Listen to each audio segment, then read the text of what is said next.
Hey everyone, it's Rambling Hour with Lisa, season 12, episode 2. Hope everyone is doing well and that you've had a good week. Hope you didn't miss me too much, but I'm always here in the background, posting on Facebook, even when I'm not doing my Rambling Hour. We are in the kitchen today. It's a bit echoey, I think. But I'm not baking anything right now. I was planning on baking today during the day, but I never got to it because I started organizing my recipes. So some of you might know that I write my recipes on the little recipe cards, but lots of times I gather recipes from the internet or from people sending them to me and stuff. And they are things that I want to make, but I don't have time to write them all on recipe cards and make them look pretty. Hi, Mom. My mom says, hi, Lisa. So I don't have time to put them on recipe cards and make them look pretty at the moment. I'm going to show you. I was going to get it down in, can I reach it? No. Give me 1 second. Shouldn't be standing on a chair. Should be using a stool. Safety first.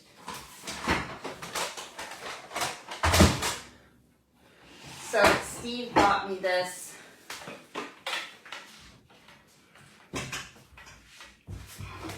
Steve bought me this nice recipe box that I keep up in the kitchen, and then I have it all, what's the word, like organized, because that's how I am. So appetizers, and then like the recipe, I like it written out like this. So this one is for sauteed mushroom with tofu, which that's like from way before when I was younger, because tofu is made from soy and I'm allergic to that, so that was obviously written before, so appetizers are an A. So anyways, I like them on recipe cards. I like being organized like this. But like I said, I don't always have time. Thanks, Mom. Mom says love the kitchen. I do too. I still absolutely love my kitchen. Just pull up my jeans. I got no belt on. So I do love my kitchen as well still.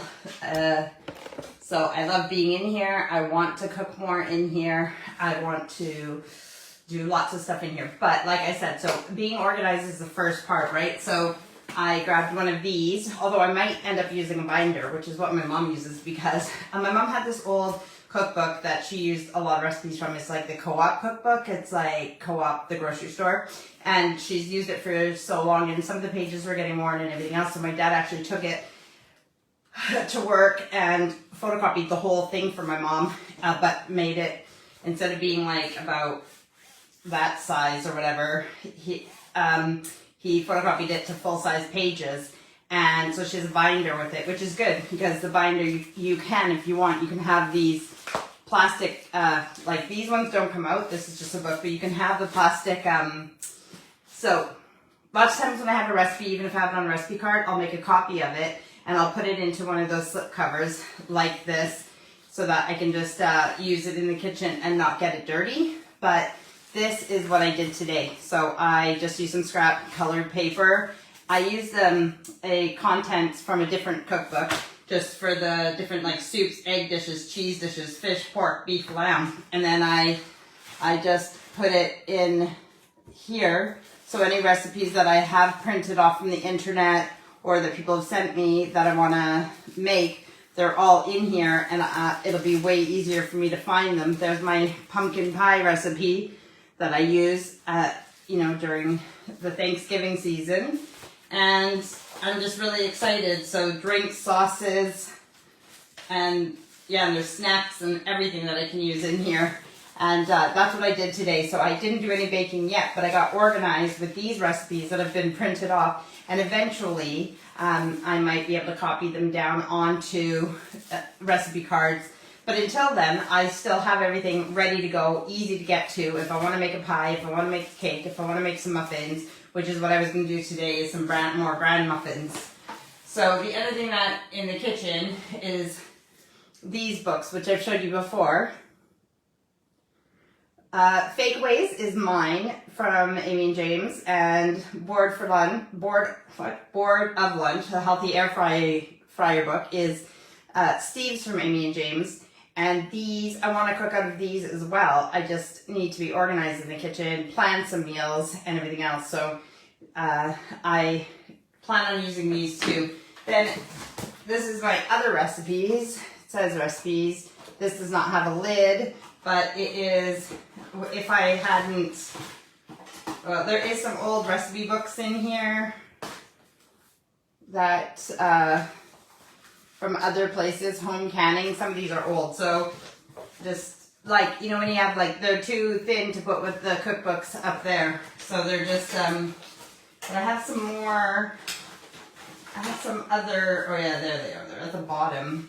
So this is like, here's a recipe that my mom copied out for me because she's super, actually this is the one, I need this one, rhubarb apple crumble. This is something I was going to make too. I took out rhubarb and strawberries to make a rhubarb strawberry crumble. So my mom copied that out for me, but it's on full-size pages so I can put it in that book to be more organized instead of having all these folded, because I needed them to fit in that tin.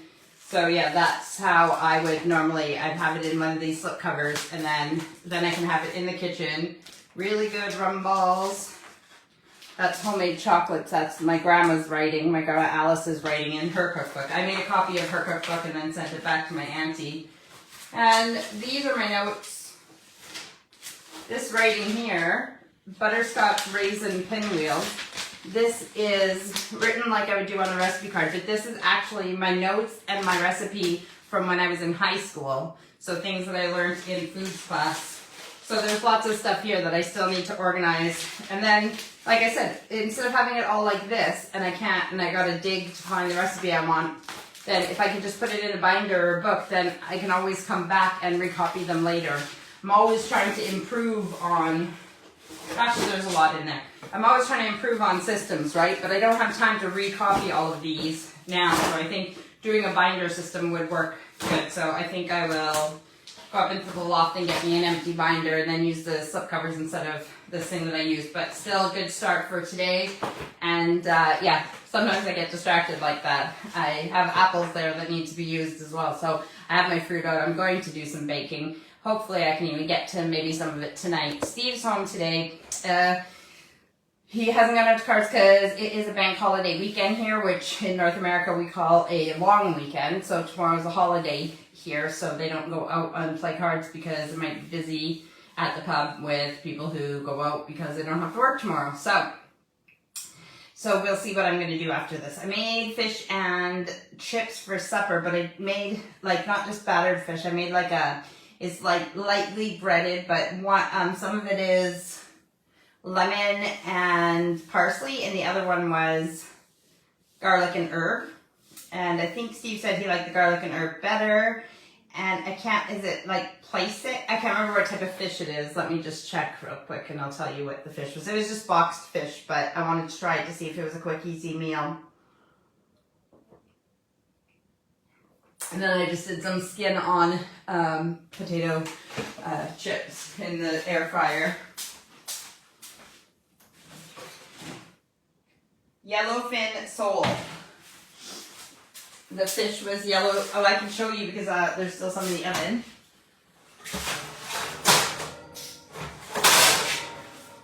So that's the fish. Yeah, so yellowfin sole. So I haven't tried it yet, so I don't know how it is myself, but the kids and Steve have eaten theirs. So yes, I'm wearing a necklace, but it's one that I've worn before. So how is everybody? What have you been up to? This weather is getting me a little bit sad. It's August 27th, right? Yeah, the 27th. And it's been rainy and gloomy the last couple days, which has kept me in the house to do stuff, which is why I was working on recipes today. So there's pros and cons. Like the pro is that I'm in the house doing things that need to be done in the house or things that I want to do in the house.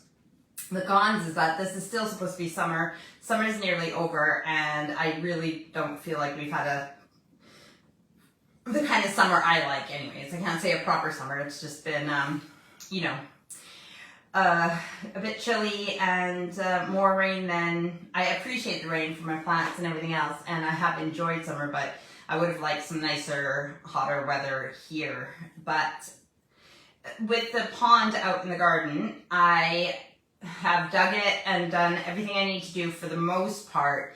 However, 3 or 4 feet down, there's the water table. So I've hit the water table. So I'm only going to do the pond about 5 feet deep. But what's happened is because I've hit the water table, and where the water table is, it's sand, it's soft sand with a little bit of rocks in it. When I've dug, anything I dig, as the water comes in, it's washing the walls away. And so it's kind of made these like caverns underneath where I need it to be solid still.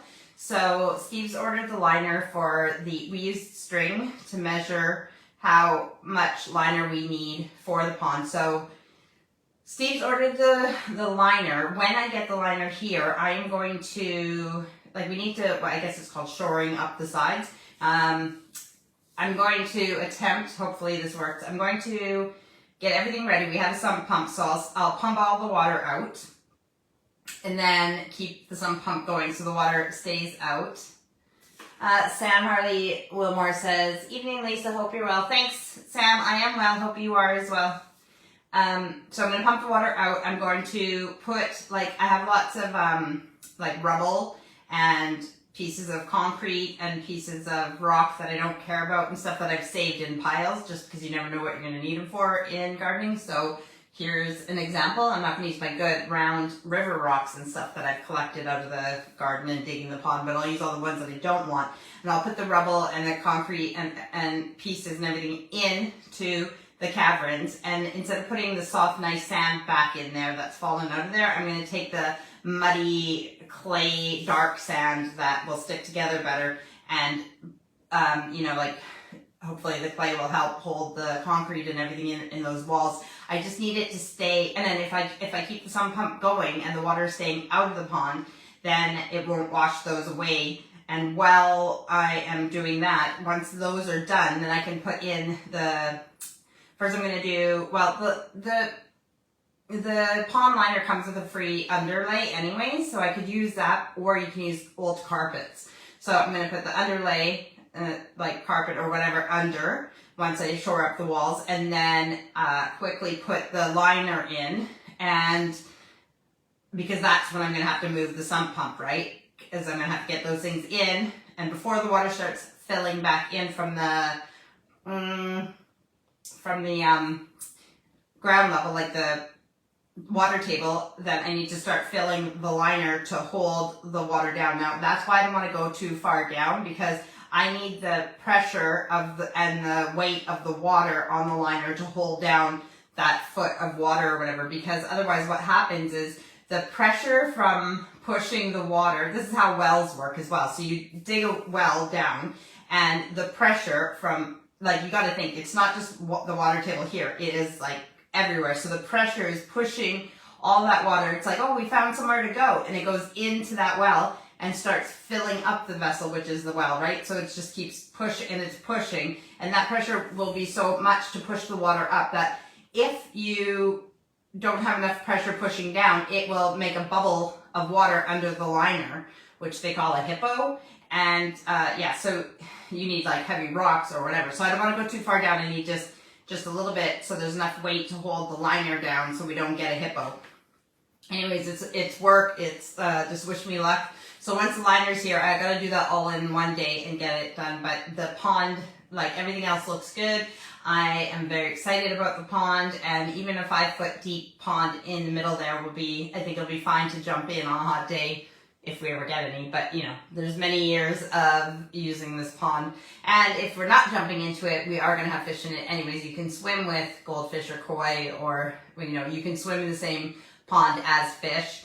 And then I can just watch them and even dip my feet in or whatever. So we'll see how it goes. I will absolutely do a live from out there or show you pictures or whatever when it's done, definitely. Sam says, "I'm well, thank you. Your garden is looking so beautiful." Thank you. I have to agree that even though I haven't had the weather that I wanted this summer, and I did lose a lot of plants over winter, what is growing right now is doing really well. And I guess again, looking at the positive side of things, I wanted to not buy more plants necessarily, but love the ones I have. And that goes for house plants as well. It's funny when you set your mind to something, how the universe will work with you most of the time. if it's for the, you know, if it's a path you're supposed to take. I have had houseplants since I first moved out when I was 18, but I mean, only a couple then, but I was never like super good with them. I kept those ones alive, but then there came a phase, I guess after I had kids and stuff, where houseplants did not seem to want to be my friend. Well, that's not true. I guess I had a few in, yeah, anyways, my point is that I want to be really good with houseplants just like I am with outside plants. This last year, I've been way more focused on taking care of my houseplants. So now that I have not neglected them, that might be part of it, and I have fertilized them as well, which is another part of it. They are the healthiest I've ever had houseplants, and they're loving me. I give them, even if I just walk by them and I don't know if they are happy with everything I've given them, I still give them love and positive energy and just tell them how much I love them. So I'm trying to, you know, like give that positive, you know, that thing that they do with, like, you can take 2 apples, or you can take 2 glasses of water, or you can take anything that's like living or has, and you have them in different rooms, and you go and talk negative to one of them, or 2 plants, like 2 plants that you buy at the same time, they look exactly the same, or you grow them from seed, whatever, and you put them in separate places, and one of them you talk to negatively, and you give it negative energy and everything else, and the other one you give positive energy, you tell it how great it is, and you know, everything else, and you'll see that your energy actually affects the growth. Now, whether you believe it scientifically, or whether you believe it spiritually, what you're giving off, that plant is picking up, or that apple or whatever. So try it with a glass of water. And I know that there's people who do that, who they actually will empower their water when they drink it. Now, of course, this isn't water. This is pop, even though I know a lot of people who don't listen to this but see my pictures will think it's wine, but it's pop. So you can speak to your drink, because this is going into you. So you can say, you know, that you're the best water, or pop, you're the best water ever. You give me nourishment. You give me you hydrate me, you make me feel great, you help me to have great skin, you are the best drink I could ever have, and I'm so grateful for you to be going into my body, or just whatever, put all the positive stuff into it, and then all that goodness that you gave to that drink is going into you. It probably would work better with water, but I guess I should talk nice to any drink that's going in me. Sam says, are there any plants that are good for the air inside a home? There is lots that will air purify your home, and some of those are even really simple ones to take care of. So I believe ferns will be good. What's it called? The peace lily. I can tell you more later. I would have to look it up as well to tell you exactly, but there is lots, and even ones that you might want in your bedroom to help. But speaking of plants, this is a thing too, and now that I'm doing like this gardening thing, this having my own page, or doing videos or pictures of gardening and stuff like Peppertooth's patch, I was like, oh no, if I do the things like other people do, like, ooh, new plant, then my husband Steve is going to see every time I bring in a new plant into the garden or into the house. So, speaking of which, this one is, well, it's a couple weeks old now, but it is in the prayer plant family, so what is the scientific name for prayer plants? Like Calathea? Calathea? Yeah, so prayer plants means, like, because at nighttime, when it gets dark, they close up their leaves, like that's why it's called a prayer plant. But my grandma had a prayer plant, which is a different one than this, and that's one of the reasons I love them. But this one is just a healthy, good. So if I see a plant in a shop and it's a really good price, because sometimes these can be like, the plants can be super expensive and stupid, especially if you go to like nurseries or garden centers, they'll charge you like way too much for something that you can get at the grocery store. So you just got to keep your eye out at the grocery store or different places, and they'll have different ones at different times, like this one. So this one's just really pretty, so I was having it in the background. And yeah, and I wanted to show you guys. So do the smiley thing. Sam says, I've always wanted plants in the home, but unsure what to get and easy to take care of. There is some that are very easy to take care of. A lot of people will say cacti and succulents are easy to take care of. They're great if you have a bright window, and even my stepson Tom has them, and his are thriving because they thrive on neglect. I have killed lots of cactus and succulents in my life because I want to give them too much love. So those ones are easy if you just leave them alone. Barely give them any water. And throughout the winter, like October to March or April, you give them no water. And then if you do water them, you give them like just enough to like that their roots will not dry out, like a thimble of water around the plant. Like it's honestly, you don't give them very much water at all. But saying that, but also it's the dirt that you put them in. So cacti and succulents, they like a really gritty, gravelly, sandy soil, something that doesn't hold water. So even if you do overwater them, the water's going to drain out and it won't hold that water or they'll rot. But saying that, my cacti and succulents love being outside in the summertime, and even if it rains lots, the rainwater going through them, like I said, I have them in a soil that runs drains really easily, the gravel, the grit, the sand, but they just love the rainwater, and it doesn't seem to be too much for them, and they just thrive. Like, also the sun, right? The sun in the summertime.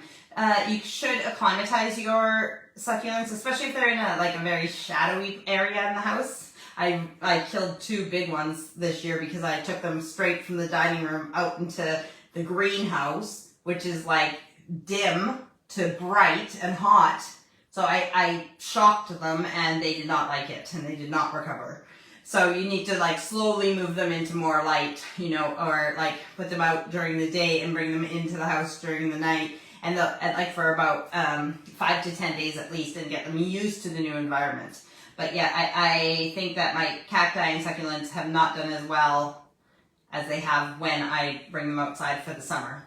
So houseplants that are easy are the spider plant, and there's I don't know how to say it. I'll put some in the comments after I'm done my live of ones that are quite easy. You're welcome. And Sam says, great, thank you for your advice. And the thing is, if you go to Aldi or whatever, you just get some small cheap houseplants and start to experiment with them. The worst thing that people do is usually overwatering your plants. And if you are unsure when you water your plants, take them out of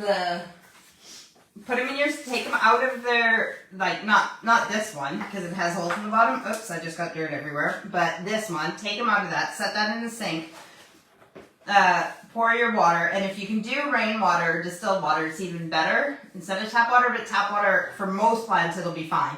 So water there, and leave it in your sink for at least 20 minutes to half an hour so it'll drip out, so it doesn't have too much water. That is the thing that kills most houseplants, is people overwatering them. What was I going to say? Yeah, just buy some cheap ones and then just try and keep them alive. And I have to tell you that I heard this saying and I totally believe it. Green thumbs are not born, they're made. So people think, you even said, my garden looks great. People don't see the graveyard. My dad is up in heaven, and anytime something dies, I just say, Dad, there's another one for you. Can you put it in my heavenly garden? And, so he's tending to everything that I've sent to the afterlife, because part of gardening is experimenting, and for everyone that you keep alive, there are many that you do not. So do not feel bad, although we do, don't we? We do feel bad if we kill one. But don't feel bad, because even the best of us do lose a lot of plants, and it's just part of the game. Just remember that energy is never created nor destroyed. So any energy, even those plants that have passed, the energy is going, I put mine into the compost, it goes back into the garden, or even if you put them in the bin, the energy is still going back into the earth. So you don't have to feel as guilty if you do. But, it's hard at first. I've had years of feeling guilty. Now I know that I'm trying my best, and that's all we can do. And the only way I'm going to learn how to do better with plants, house plants or outside, is to practice. So, I got dirt all over me now. This is why I don't dress nice, because I'm just a mess usually. Excuse my big fat finger. So what is new with you guys? What have you done in this last week? Have you enjoyed your summer? I can't remember if it was last weekend or the weekend before. It was a long weekend it was 2 weeks ago. that it was the August long weekend for Canadians and maybe Americans. So school is going to be back in before you know it. Like I said, it's the 27th today. I know Erica starts on either the 5th or 6th. It's not that I don't know which day. Well, I kind of don't know. It's called staggered return. They do different years on different days so that all the kids don't come back at once, especially the beginning, like the year 7s who are just starting at the school. They go the first day so that, I think it's like year 7s and year 11s, so the first year and the last year that go together. So the first years don't feel overwhelmed with all these new people around and everything else. It's just their year that gets used to the school and everything else. So, and Aurora in college, I'm guessing it's around the same day that she starts, but I'm not sure. And they are the only two that are in school this year. So, Sam says, yes, my son goes back the 5th. So, school's going to be back in before you know it. I need to, actually, I was supposed to do it this weekend, but I need to buy new white shirts and some black shoes for Erica to start school. So, you know, got to do that this week. I talked to you guys last week about doing my to-do list and stuff, and I have been working on and off of that. Like, I did write a to-do list, and I have been trying to get things done on the to-do list. So I am trying to get my life back in order. I love how, like I said, I was doing the recipes and working in the kitchen today. Life is all about, like, maintenance. So you, like, move from room to room. So, you know, yes, sometimes I have to say that I can't be in the garden. So I have to get something else done. I was going to work in the office. Like, I need to clean the office. But, like, yeah, so work in the kitchen, make your spice drawer even nicer and cleaner or whatever. And then the next day you're in the bathroom and you're making your medicine cabinet even nicer and cleaner and whatever. And then the next day you're in your office and you got to get paperwork done and everything. But you also make your desk look nice and clean and organized, and you just keep moving. You know, it's always, every room needs to be cleaned over and over and over, but you're always like trying to improve. Well, I'm always trying to improve on systems and make things better. And even like to the point, like picture frames around the house. Like Steve has this one that says 50th birthday. He's going to be 60 in January. But that frame had no picture in it for years, and I finally went back to his 50th birthday, which I didn't live here for. So, but I went through the pictures and found the best one and printed it off and put them in there. So, Sam says, been a difficult holiday. My son been diagnosed with ADHD and autism, so they're trying him on medication. There are a lot of people who have ADHD and autism, so I hear you and I understand. That is definitely something that is, you know, like people can live with, and as parents can deal with. But yes, it is definitely hard when they're trying them on medication. And just like depression, which I suffer from, when you have to try a new medication, it's not guaranteed that it's going to work, and it's a process before your body gets used to it to see if it's going to work or not. And until you find the right one, it can be quite a ordeal. And I'm sending positive energy to you, because yeah, that can be a stressful time, especially happening right now, going back to school. However, saying that, when you have a diagnosis, an accurate diagnosis for someone's behavior, it is such a blessing, because it's not an excuse for behavior necessarily, but it's a reason, and you know where to go from there, right? You know how to like deal with things. It's like, oh, finally this makes sense why this is like this, and now in order to learn or to behave or to function normally in life, we know that this person will need this and this and this to help them because of their diagnosis with whatever it is. So it is a road to getting it right and finding what works best, but it's always good if you get an accurate diagnosis for certain behaviors. Of course, we all have different things. Everybody has, just like all of us will have different health problems, all of us will have different personality issues as well, but it's just a matter of finding what works for us and accepting everybody for their differences. Sam says, yes, I'm glad I finally have a diagnosis. Yeah, sometimes those can come really, really late in life, and especially in the past when people didn't look at those things as much. Now we're more open to saying, like, but then we got to, like I said, we got to remember that a diagnosis is great, but we can't use it as an excuse for. There is a part of like when I first found out. Well, actually, when I first found out my dad was an alcoholic, I use that as an excuse. At first I didn't believe it, I was in denial, and I was like 11 or 12. And then I use it as an excuse. Oh, I act this way because my dad is an alcoholic. This is like this because my dad's an alcoholic, and it was an excuse for everything. And then the same with the depression. I wasn't opposed to being like depressed. Like if somebody suffers from depression, I had nothing against it and everything else. And I knew I was like really super emotional, and like that thing, the way that I handled things weren't the same as the next person, like how I was supposed to be handling them supposedly and everything else. I knew there was something. But when I finally got diagnosed with depression, it was like, whoa, no, it couldn't be that. It couldn't, no. You know, and you go through the denial and everything else, but then again, same thing, once I accepted it, I used it as an excuse. Oh, well, I quit my jobs all the time because of my depression. I don't get out of bed and meet friends when I'm supposed to because of my depression. And it's like, okay, great. You know what? You have depression, you have this or whatever you're diagnosed with. And there is going to be challenges with that, but you do not use that as an excuse for how you live your life. So somebody who has depression, even more mild than me, might not get out of bed. And I'm not saying it's easy. Do not get me wrong. I'm not saying that it is easy to do these things when you suffer from something like depression. But I could choose to spend my life sulking and feeling sorry for myself and knowing how hard it is on down days and not doing anything. Or I can choose to wear yellow, talk to my friends and family, have a clean environment that makes me feel better, limit who I spend my time with because I don't want negativity in my life, because it's hard enough for me to bring myself up, let alone have people around me who are trying to bring me down. I can put all those things in place. And yes, I'm still going to have the days that I don't want to get out of bed, but I'm taking active steps to fight against whatever the diagnosis is for me in my life.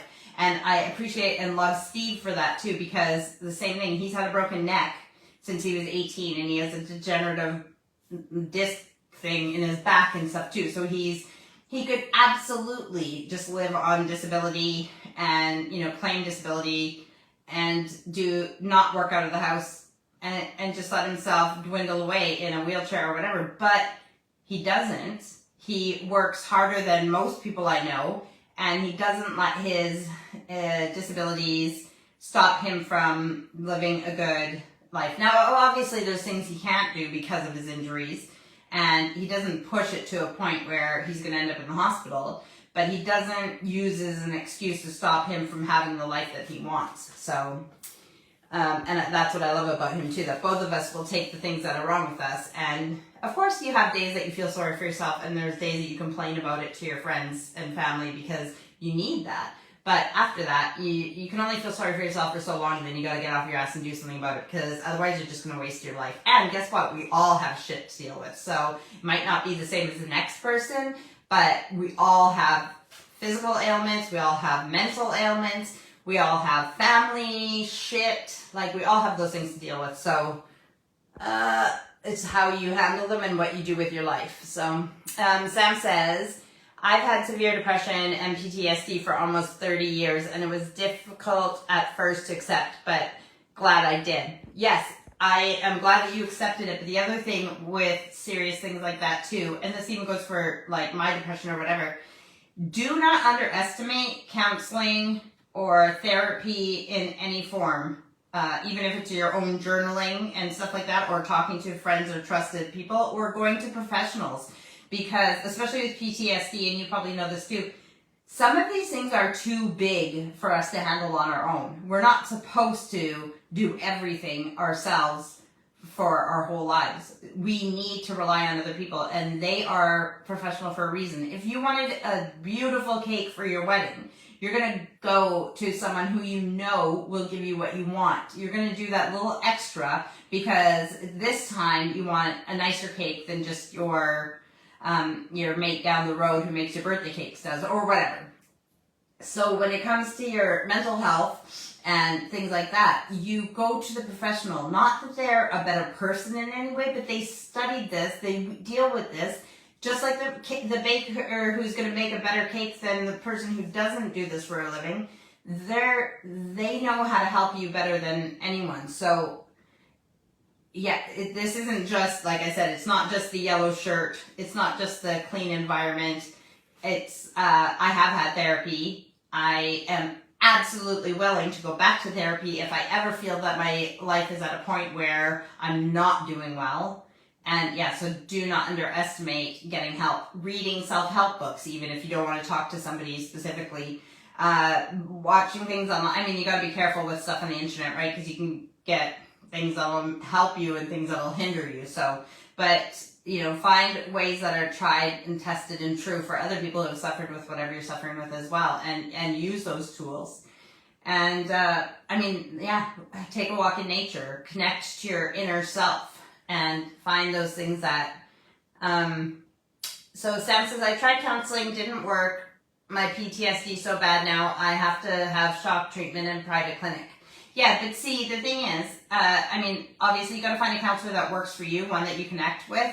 And the thing is that you just said that you're having shock treatment and you're at a private clinic. You're not giving up. You know that there is people out there who have had PTSD and things have worked for them. So you got to just find what works for you. It might be that, what's that therapy, I can't remember, but it's like, has to do with like moving your eyes back and forth, and then, so there's that. I'll try to remember what it's called and write it in there. And then there's also what's the other one?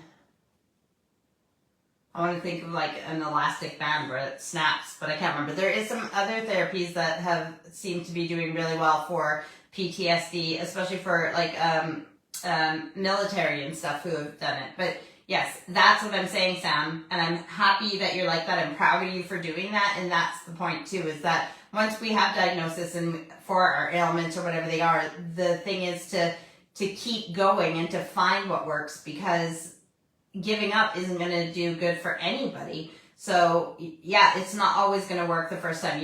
Your first counselor you might not get along with, they might not be the right fit, but it doesn't mean counseling doesn't work. It means that connection. It's just like I said with the medicines. Doesn't mean medicine doesn't work, but you got to try one and see if it works, and if it doesn't, you go on to the next medicine and see if that works. So yeah, I commend you on your journey. I'm sorry to hear that you're suffering from those things, but I'm glad that you are not giving up and that you're trying to do your best to find something that works for you to help you with those things. And I hope that you find what you need. Thomas just got home, so he came in the kitchen. He didn't know I was doing my live from the kitchen. Yes, Sam says I have to keep fighting, especially for my children. Yes, you do. And that is very difficult sometimes. I thought that once I had kids, it would be a reason for me to get out of bed, and that they would be enough. And luckily it hasn't really happened since I've been with Steve and I've lived here. But that's also because I don't have as much stress in my life living here. I'm not broke. I'm not having to work all the time and raise kids, and there's a lot less stressors in my life, so that might be the reason. But before that, like I said, I thought kids would be enough, and yet I would lie in bed on those down days, like really down days, and I would know that they had, they were healthy and dry, and there would be granola bars or cereal or something for them to be fed, and they were okay. Do you know what I mean? I wouldn't put them in dangerous situations, but sometimes it was so hard to get out of bed and the kids weren't enough. And that broke my heart, because you want to, like I said, luckily they're getting older now and I've been in a good place, but you want to believe that your loved ones, especially your kids, would be enough to help you get out of bed and get past the demons in your life. But it's not that you don't love them. It's like my dad with the alcohol, right? My dad's passed away now, but my dad was the best dad I could have ever asked for. He was great in every single way. He was always home every night.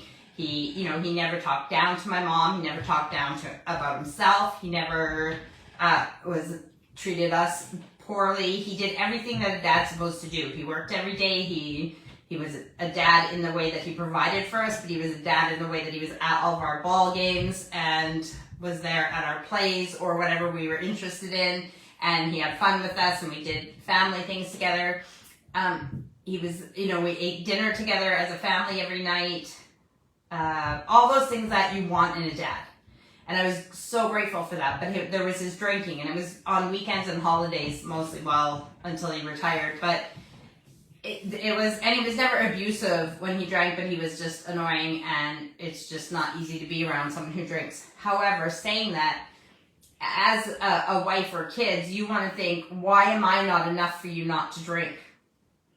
But it's not like that with our demons, is it?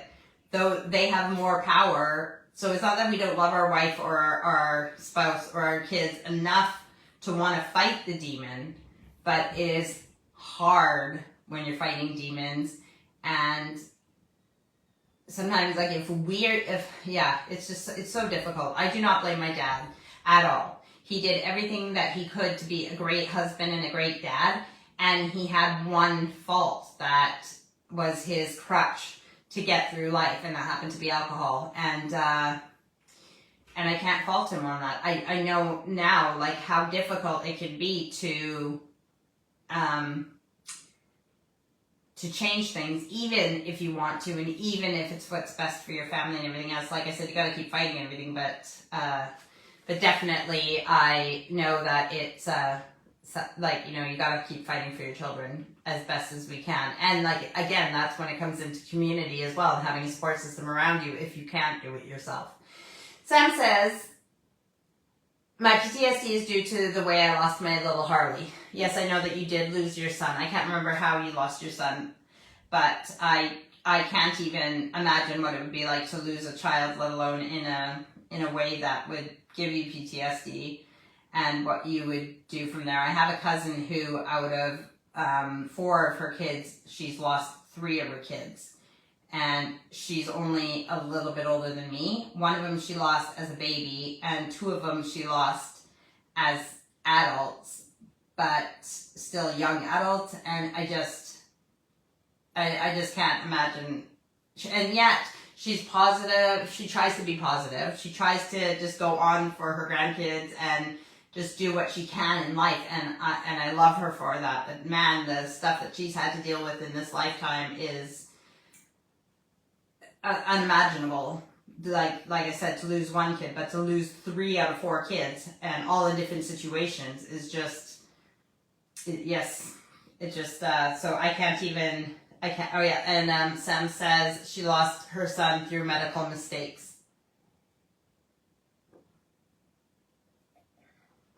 I am sorry to hear that, and I know that there's a couple other people in my life who have actually lost children to medical mistakes as well. And it breaks my heart, like that trial of that Lucy, whatever, that nurse who killed all the babies. It breaks my heart to think of how much work people do to try and be parents, to try and have kids. And then for someone to be so selfish like that, to take away these babies from people, like, it breaks my heart for all the parents who lost those babies, because it was unnecessary. If there was a medical incident that happened by accident, that's one thing, but to purposely go and take lives like that is so appalling and sad. So all I can do for you and for people that are in similar situations is send you positive energy and love, because I can't empathize. I can sympathize, but I can't empathize, because I do not know what that would be like to lose a child that you brought into this world, whether as a child or as an adult. But it's just heartbreaking. So sending love and light to you. Okay, so let's see what my big fat finger. We have 15 minutes. Well, actually, 4 or 5. 16 or 17 minutes, but what else can we talk about? So I'm trying to clean out the freezer. Not only am I trying to bake things and make things and everything else, but I still have chocolates from last Christmas, homemade chocolates with my grandma's recipe. So these were in the freezer, but I took them out. These need to get eaten. So I would offer you some, but obviously you guys can't have them. But do you remember these chocolates that we made on Rambling Hour? Yummy. This is what I think is strawberry.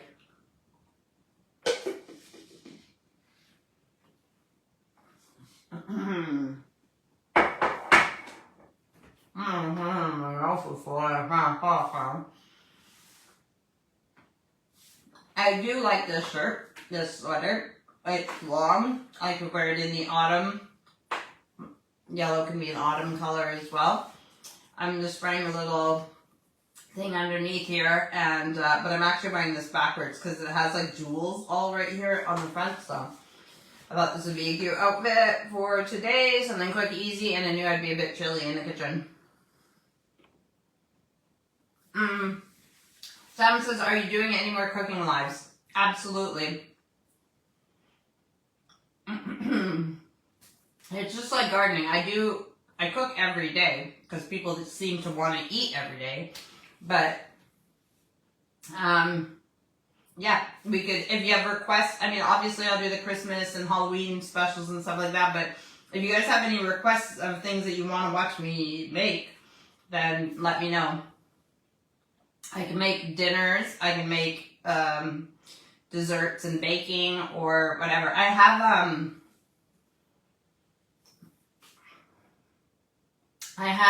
lamb hearts in the freezer that I want to make again. So, I don't know if people are interested in watching me make lamb hearts, but that is something I'm going to be making soon. What else? Yeah, there's, I can definitely do more cooking lives. Now you got me thinking about what I would want to make on my lives. But yeah, if anybody has any requests or things that you want to see me make, then let me know. Sam says, love the cooking lives. Ah, thank you. Even with my absent-mindedness, because I get distracted and everything, but most things turn out. I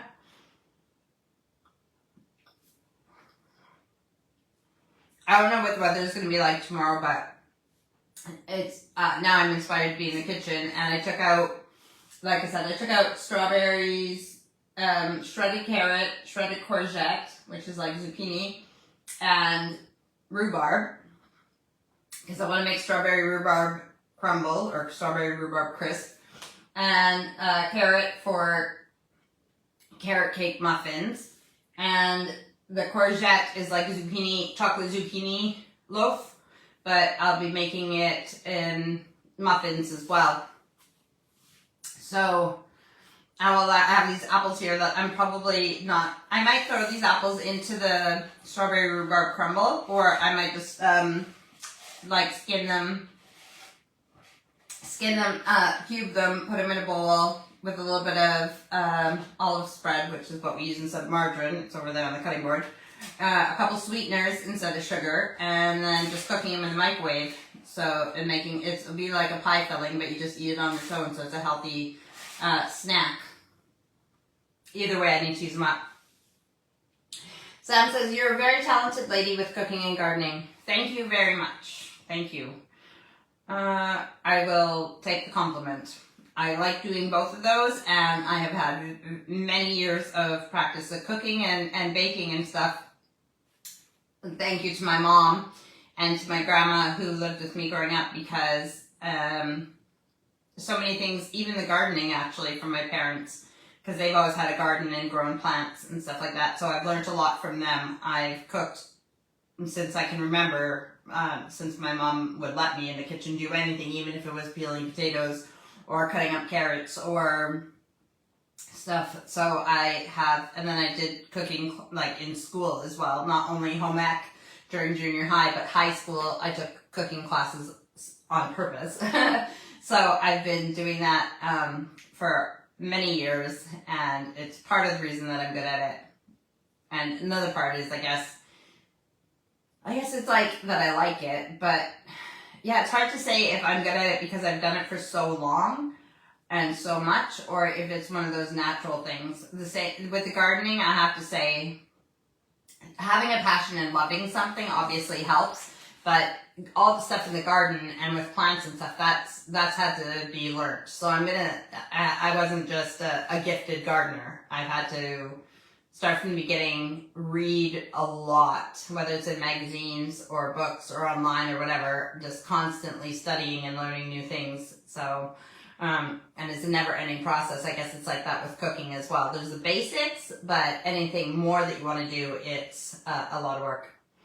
Yes, Sam says, does Steve cook you meals? Steve can cook as well. He has his basic, like, say, 5 meals that he'll make. But even if he was to try something new, I know that he has the skill as well. He's a very good cook, and I'm really grateful and blessed for that, because nowadays there's so many people who don't cook, don't know how to cook, let alone having 2 people in the relationship that can cook and the food tastes good. Yeah, I'm really lucky. Some of his things are, like, he makes chili, and I have to admit, it is better than mine. I don't know what he does, but it's the love he puts into it. His chili is always better than mine. He does the Christmas dinners, so I make everything look pretty and set the table and, you know, do all the decorations and everything else. I could make a turkey dinner, like a Christmas dinner, but it's so much work, and I really don't like most of the food, and it's just not my thing. So I love that he does. Plus, working in the kitchen, I could be a sous chef, but he does a lot better on his own. So if he needs any help, we're around to help him, but he likes doing it himself. So he'll make the whole Christmas dinners, no matter how many people we have over. What else does he make? He makes spaghetti bolognese and chili, and he makes curry from scratch. And then obviously he's good with, like, because he's like a however many generation butcher, he does really good things with meat and stuff like that too. So if we have steak, even though I could make it, I get him to make it so that it's made to perfection. But yeah, there's lots of things he can do, and I'm really happy that he could cook. Oh, I was, because Steve didn't go to cards today, he could have been my guest, but unfortunately he had a pre-planned date already to wash his hair, so that's why he couldn't be my guest today. Maybe next time he won't have to wash his hair and he could be my guest. But what you just made me think of is the fact that because he can cook too, that maybe he would do one of my rambling hours from the kitchen with me. But I don't know. We have learned to work better together, but it's taken a lot of work, and we still try to do our own things like that because we are both, some might say controlling, others might say we just want the lead position. So it's hard. We've had to learn to work together and be the assistant to the other in certain things because we like to lead. So, plus he hasn't even been my guest on here for just rambling, let alone I don't think he's going to be my guest for being in the kitchen. But yes, answer to your question is he does cook us meals. He is very good at it, and if he didn't work so much, I'd want him to make me meals more often, but he works very hard at his jobs, and he is usually tired from those, so I take on the role of chef and cook most of the time just because that's my part in, maintaining our family life together. Like I said, if he didn't work so much, then maybe he would cook more and I would, encourage him to, but he does enough already outside of the kitchen that. Sam says, you're both wonderful, kind, and genuine people. Love to meet you both one day. I thought you had met Sam through Feathers. I thought you had met Steve through Feathers. But yes, one day, and I'm pretty sure, do you live in Canada or do you live over here? I thought you lived over here, but so I'm pretty sure we can arrange to meet one day. And thank you for all those compliments.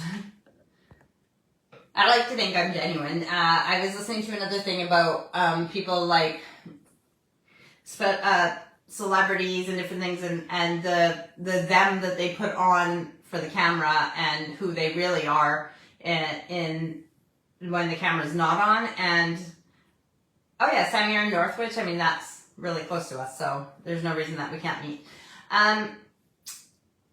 What was I saying? Oh, just but I am who I am, and those who have known me my whole life and do hang out with me once in a while. Although I have to say, for Sam and other people who are listening, if you know anything about me, I can be outgoing like this. And I do go to some events and everything else, and I'm very talkative, which hence the rambling hour. But most of the time I like to be by myself. So I don't, especially as I get older, and you know, when you're tired from doing the family life thing, I don't socialize as much as I did in my younger days before I had kids and such. I like spending time by myself in the garden, in the house cleaning, and I like living in my own little world with myself. And even Steve has had to learn that I need a lot of alone time to keep my balance with my depression and everything. It's a daily thing where I have to live in my head and work on myself and everything else. So I need that time by myself. So yeah, I don't go out or socialize as much as some other people wish that I would, probably. So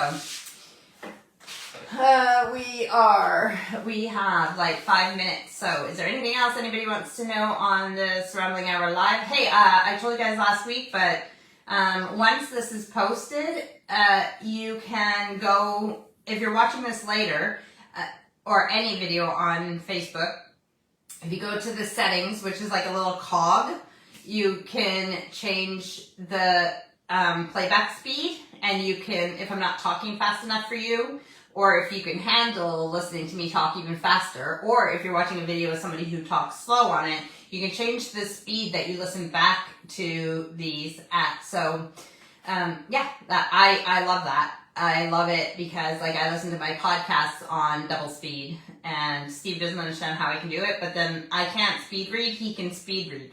I can speed listen. I can talk fast and I can listen fast and still process what people are saying. But like I said last week, if I have it in my headphones and it's on double speed, then I'm taking it all in. But if I had it on the speaker here, or if something else was talking or trying to talk to me, it would be harder for me to concentrate on the talking fast.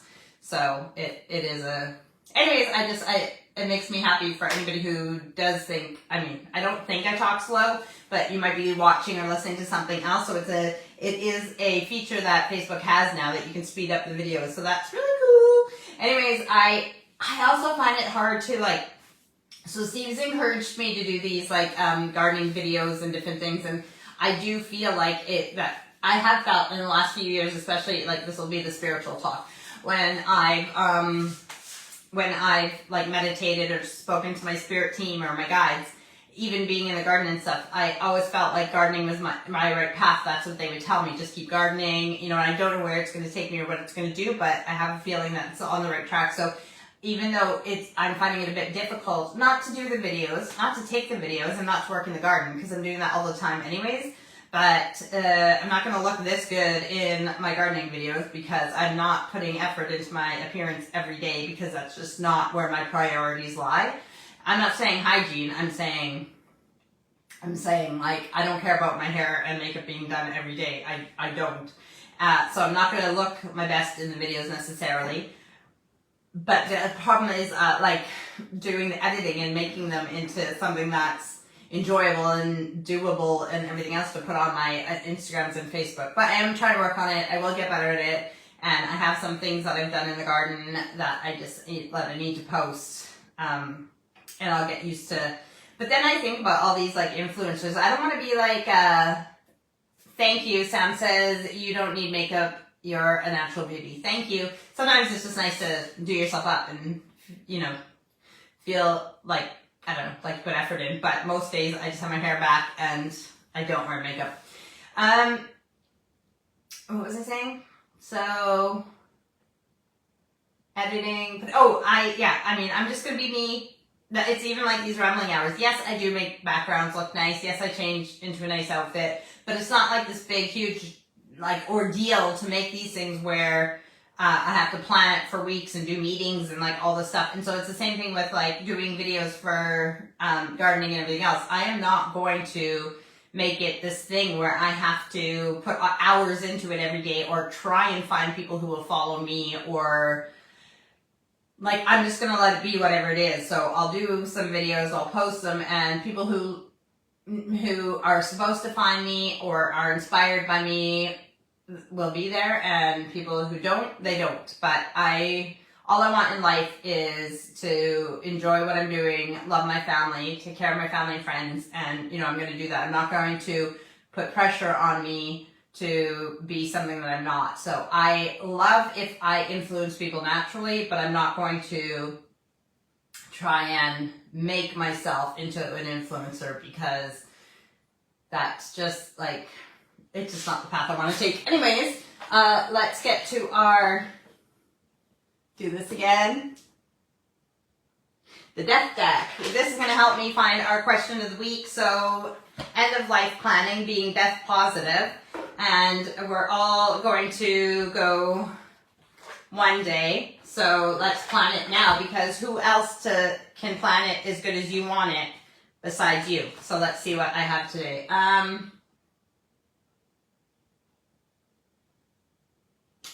Okay, you're dying. Should your family err on the side of A, over-medicating, let me ride off into the sunset on a magical unicorn? B, moderation, I want to say my goodbyes but not be in pain? Or C, caution, minimal medication, I want to be as present as possible? So, I guess that'll be the question this week. And I'll write it in my own way so it's not copyright and make it our question.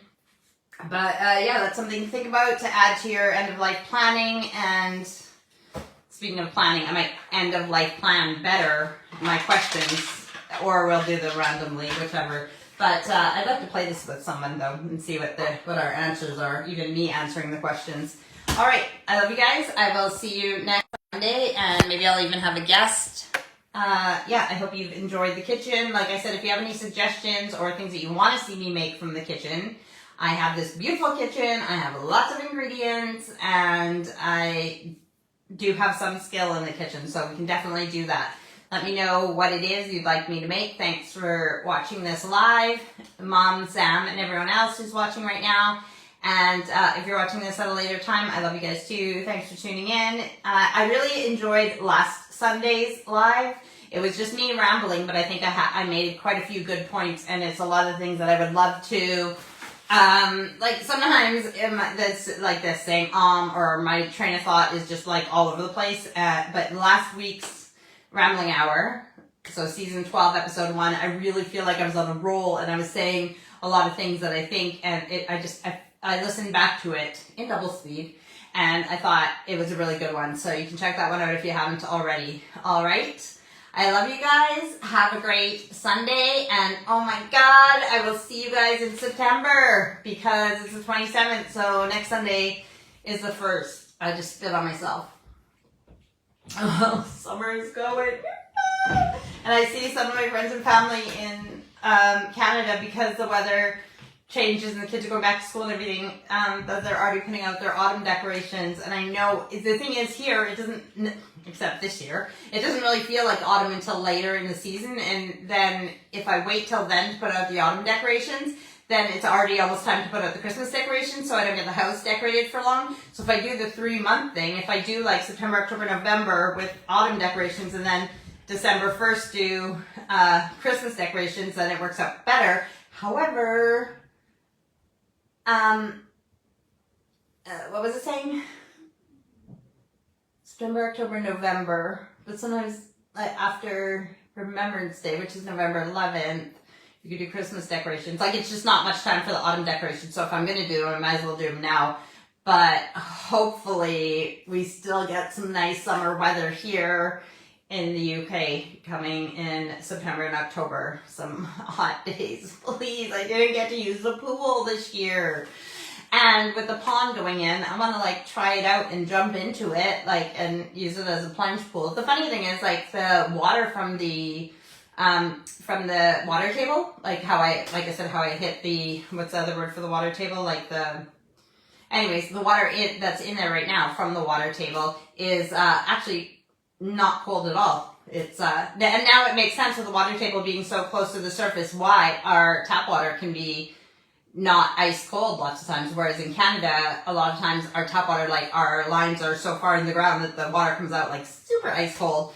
But here it's not like that, but it makes sense because the water table's so high. So anyways, I love you guys and have a great week, and we will see you in September.